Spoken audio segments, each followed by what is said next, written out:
कहने को तो हम सुपर पावर है, लेकिन अपने ही मुल्क के 9 मौलूद 14 बच्चे हम बचा ना सके। सबसे पहले आप ये ताइवान की वीडियो देखें।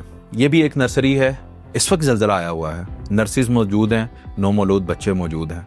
नर्सिस को अपनी जान से ज्यादा ये बच्चे अजीज हैं। सबके बेड्स पास करके उनके ऊपर हाथ रख के तीनों मुतहरिक होकर खड़ी हो चुकी हैं और इन बच्चों की जान इन्होंने बचा ली। क्या इनको मौत नजर नहीं आती? क्या इन्होंने मरना नहीं? क्या ये नहीं जानती बिल्डिंग कोलैप्स कर जाएगी? क्यों नहीं भागी? क्योंकि ड्यूटी नर्सेस की सिर्फ इतनी नहीं होती कि इनकी देखभाल करनी है, बल्कि ये 9 मौलूद जो हैं वो जानती हैं कि कौम का मुस्तकबिल है। अब आ जाएं अपने पाकिस्तान में जो एक अस्पताल में वाक़या हुआ है, जहाँ पे 9 मौलूद बच्चे जो हैं वो झुलस कर, जल कर या सांस घुटने से दुनिया से चले गए। पाकिस्तान के अंदर मैं आई विटनेस हूँ। एक दोस्त हैं, उनका बच्चा पैदा होता है और पैदा होने के बाद बताया जाता है कि इसे फ़ौरन नर्सरी में शिफ्ट करें, ऑक्सीजन की कमी है, और वो बच्चा करीब सिविल अस्पताल की नर्सरी में शिफ्ट कर दिया जाता है। जब मैं उस बच्चे को देखने जाता हूँ तो वहाँ पर बहुत सारे बच्चे हैं। उनमें से कुछ बच्चे जो हैं उनको फिट्स पड़ रहे हैं, किसी को क्या मसला आ रहा है, लेकिन उन्हें देखने वाला कोई नहीं है।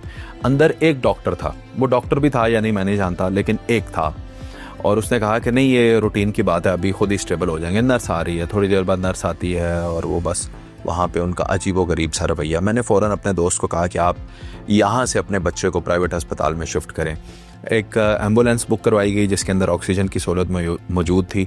दूसरे अस्पताल में शिफ्ट करवाया गया जहाँ पे एक प्राइवेट अस्पताल था और उसकी नर्सरी थी। लाखों रुपए खर्चा आ रहा था रोज़ाना का, लेकिन उसका बच्चा जो है वो बच गया और आज वो अल्हम्दुलिल्लाह सेहतमंद है। यहाँ पे एक तो सूरत हाल ये है कि अस्पतालों में इंसान को वो बुनियादी हकूक़ मिलते ही नहीं है जो सेहत के बुनियादी असूलों के तहत सबका हक बनता है। उस तरह से इलाज मुआवजा भी नहीं है। दूसरा ये कि लापरवाही की ये हालत है कि एक भी नर्स इंजर्ड नहीं हुई जी, किसी का एक बाल भी नहीं चला, कोई डॉक्टर मुतासिर नहीं हुआ जी, सिर्फ बच्चे हैं। इसकी वजह यह है कि आपने उन्हें छोड़ दिया या वहाँ पे कोई था ही नहीं। एक बच्चा बचा जिसे उसकी अपनी खाला ने बचाया और वो शोलों में भाग कर अंदर गई और वो एक ही बच्चे को बचा सकती थी या जो भी वो कर सकती थी। उसके बाद उनको भी वहाँ से अस्पताल से बाहर नहीं जाने दिया गया।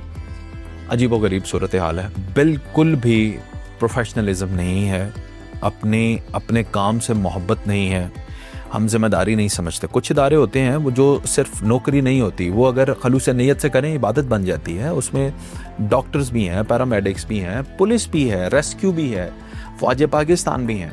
ये लोग अगर अपनी ड्यूटीज़ करें खलूस नीयत से तो इनकी इबादत बन जाती है। लेकिन अफसोस और हाल ये है कि शायद ही कोई 1-2 इदारे ऐसे होंगे जिनका नाम लेकर आप कह सकेंगे कि हाँ जी ये कोई इंसानों वाला काम कर रहे हैं। मुतअद्दिद दफ़ा हमने ये सर्वे भी किया है कि कौन सा पाकिस्तान का इदारा है जिस पे आप एतमाद करते हैं। आज भी आप कमेंट सेक्शन में बता सकते हैं। बहुत सारे लोग सिर्फ 1122 का नाम लिखते हैं जो सिविल इदारे हैं उनमें से। क्यों? मैं भी आज तक समझ नहीं पाया कि कब हम ठीक होंगे। इनके वालिदैन को अल्लाह सब्र दे, इसके अलावा उनको और कुछ मिल नहीं सकता। यही वाकया अगर यूके में हुआ होता, किसी और दुनिया के अच्छे मुल्क में हुआ होता, तो वहाँ पर मेडिकल नेग्लिजेंस के नाम पर कम अज़ कम उन वालिदैन को इतना पैसा मिलता कि वो शायद औलाद का कोई नेमल बदल नहीं होता, लेकिन शायद उनके दर्द में कोई कमी ज़रूर होती। लेकिन यहाँ पे मुझे नहीं लगता कि उनके वालिदैन को भी कोई कंपनसेशन मिलेगी। But this is reality, this is Pakistan.